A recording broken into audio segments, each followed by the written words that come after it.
여러분 안녕하십니까. 요즘에 부동산 시장 뭐 전체적으로 관망세라고 봐야 되겠죠. 조금 살아나는 듯 하다가 토어제가 다시 또 강화되면서 좀 많이 좀 침체돼 있는 뭐 그런 상황입니다.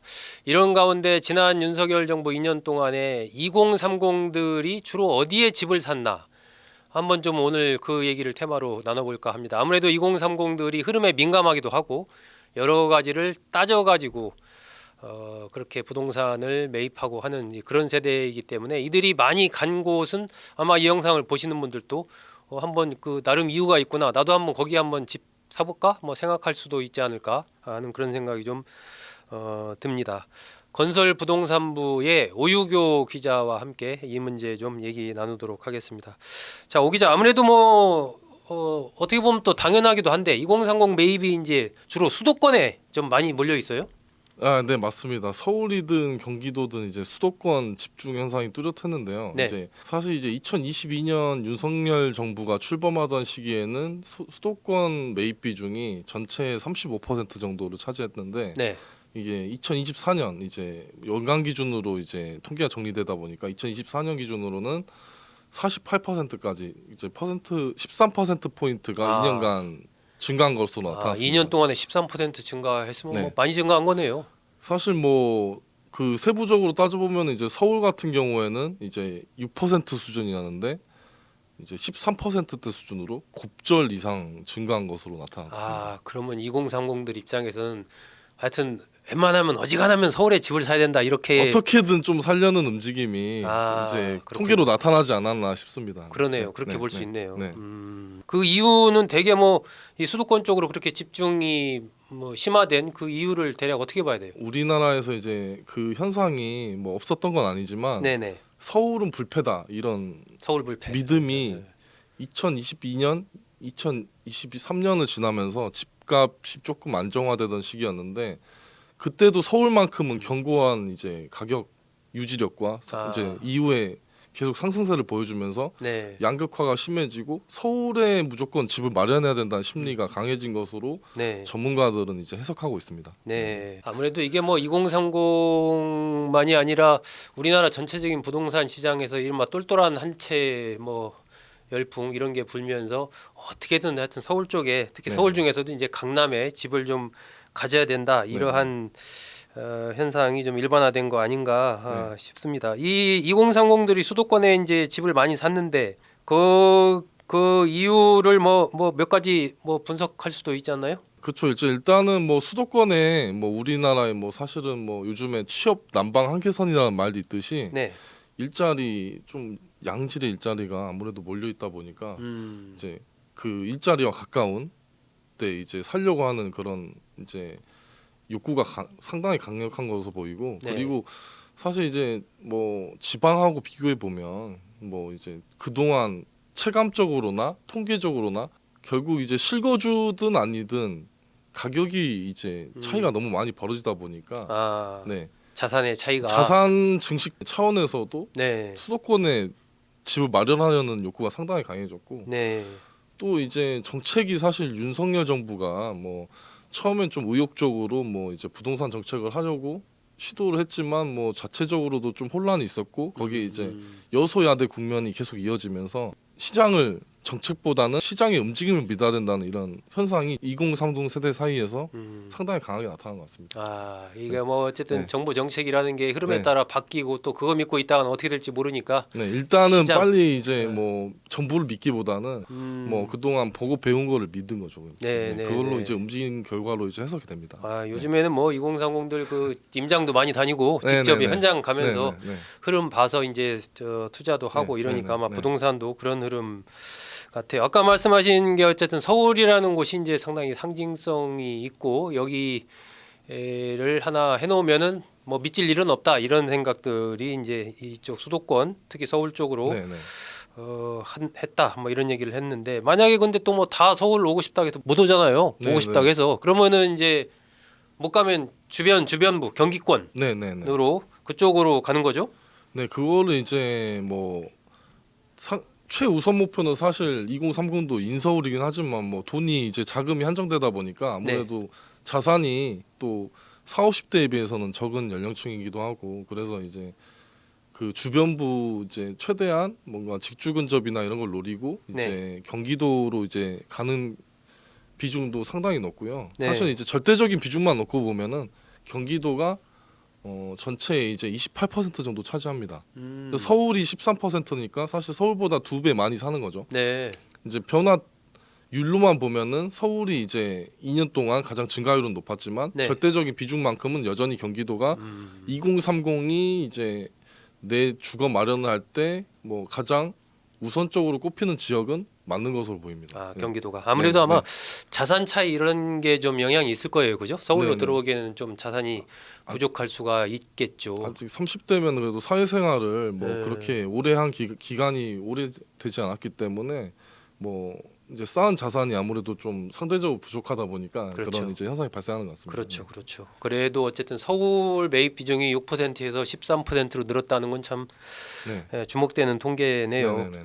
자, 그런데 2030 세대에게 이제 인기가 많은 수도권 지역이 어딘지 좀 궁금합니다. 이 영상 보시는 분들 중에서도 혹시 이제 생각하시는 분들 어디 걸 많이 샀을까, 어디 지역을 그럼 나도 한번 생각해 볼까 이런 생각하실 수도 있는데, 자, 수도권에 2030이 매입한 지난 2년간 탑5 지역 한번 하나하나 한번 알아보겠습니다. 5개 지역 정도 꼽으면 어디를 꼽을 수 있나요? 뭐 이제 사실 지역이 가장 궁금하실 것 같아서 네. 이제 이 통계는 이제 한국부동산원에서 뭐 지역별 통계 현황을 제가 이제 255개 기초 지방자치단체를 전부 분석을 해서 나온 결과인데요. 뭐 그 중에서 상위 5개가 네, 경기도 화성시 네. 그리고 용인 수지구, 용인 수지, 안양 동안구, 동안구, 부천 원미구, 원미구, 그리고 서울 송파구 요 서울 5 송파구. 곳인데가 이제 가장 선호 지역으로 2030의 선호 지역으로 분류가 됐습니다. 아, 지난 2년간 2030이 가장 많이 주택을 사들인 곳 네네네. 5곳을 꼽으니까 그렇다. 서울은 송파 하나고 나머지는 4군데는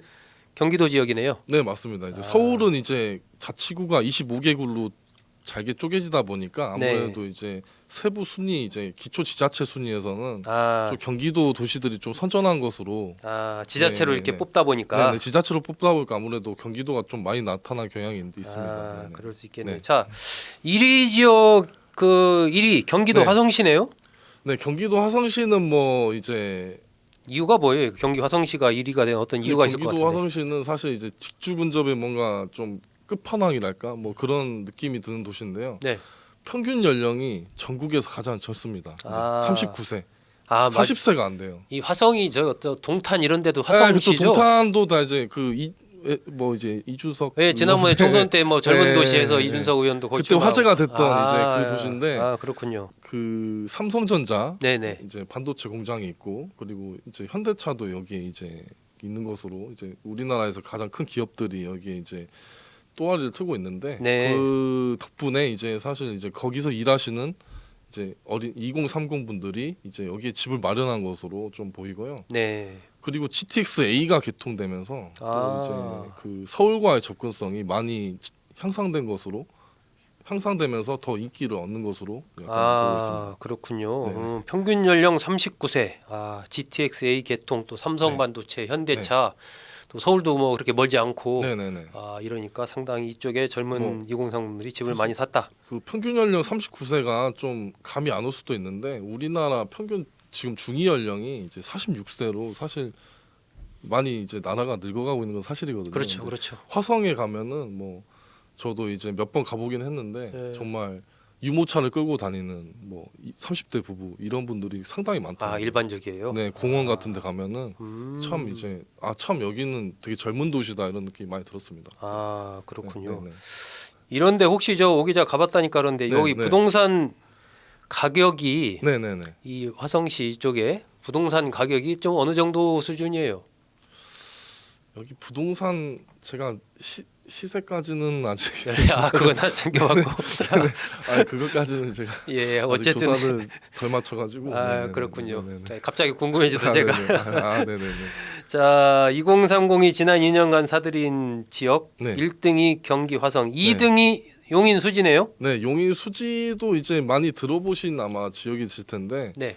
뭐 여기는 이제 경기 이제 강남권으로 향하는 관문으로 통하는 약간 30대 아. 2030 사이에서는 그런 곳으로 약간 인식이 되는 곳입니다. 이제 네.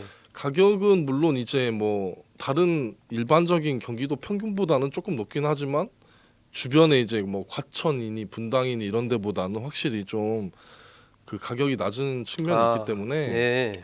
이 그리고 이제 중요한 거는 이제 지금 신분당선이 연결돼 있어 가지고 네. 사실 강남까지 30분이면은 이제 도달할 수 있기 때문에 이 그 도심 권역으로 이제 진출할 수 있는 이제 사실 되게 합리적인 경기도 지역이라고 약간 생각들을 많이 하시는 것 같습니다. 네. 뭐 집값은 서울보다 싸고 인프라는 잘 돼 있으면서 네네네. 접근성은 또 좋으니까. 네네, 맞습니다. 그죠. 뭐 예전부터 또 생거진천 사거용인 용인이라고 살아서는 진천 죽어서는 용인이다. 그래서 용인 쪽에 또 명당도 많기로 소문난 뭐 그런 지역이죠. 용인이 살기 좋은 지역으로 꼽힙니다. 이게 어쨌든 2030이 지난 네네. 2년간 많이 사들인 곳 두 번째 용인 네네. 수지. 자, 세 번째는 어딘가요? 아, 세 번째와 네 번째는 좀 같이 봐야 좀 네, 좋을 네, 것 같이 같아서 보죠. 안양동안구와 이제 네. 부천 원미구인데요. 네. 이제 안양동안구와 부천 원미구는 이제 공통점이 이제 일기 신도시를 이제 품고 있는 지역들입니다. 이제 네. 동안구는 이제 평촌 신도시, 원미는 이제 중동 신도시. 사실 이제 일기 신도시에 이제 사실 오래된 이제 신도시라고 하지만 이제 말이 신도시지 사실 몇십 년 됐으니까 신도시라고 하긴 좀 어색하긴 한데 여기는 이제 서남권 이제 그에서 서울에 이제 서울 서남권에서 일하시는 분들이 좀 직주 근접으로 약간 접근할 만한 네. 가성비 있는 지역으로 좀 꼽히고요. 그리고 네. 실거주뿐만 아니라 약간 투자 목적에서도 윤석열 정부가 이제 그 대선 정책 공약으로 내걸어서 추진까지 실제로 했던 그 이제 일기 신도시 정비구역으로 선도지구로 지정된 곳이 바로 이 두 곳입니다. 정비구역 네, 선도지구. 그래서 사실은 이제 좀 미래까지 내다보고 자산 가치 증식 측면에서 뭐 이런 전략 이런 이 두 도시를 안양, 동안, 부천, 원미를 선택한 것이 아니냐는 좀 이제 해석을 좀 전문가들이 하시더라고요. 아, 그럴 수 있겠네요. 네, 어차피 네. 뭐 서울 주변부에 살아야 네, 되고 그랬을 네. 때는 미래 투자 가치 생각하고 이러면은 두 지역이 네. 그렇게 선정이 됐으니까 네. 또 서울과도 뭐 그렇게 멀지도 않고. 네, 그리고 이제 뭐 지금은 좀 노후화된 도시긴 하지만 선도지구가 되면 또 다시 또 리모델링 새로운 될 테니까. 분장하듯이 아. 좀 이제 다시 이제 도시가 약간 신선한 네, 약간 네, 이런 네, 느낌으로 네, 네. 태어날 수 있기 때문에 아하. 많이 이제 기대를 하는 것 같습니다.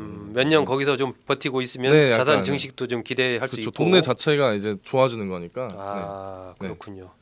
자, 마지막으로 남은 지역이 서울 송파구인데 이 송파구 이건 뭐 어떻게 봐야 돼요? 서울 송파구는 사실 이제 뭐 30대, 20, 30대가 이제 현실적으로 네.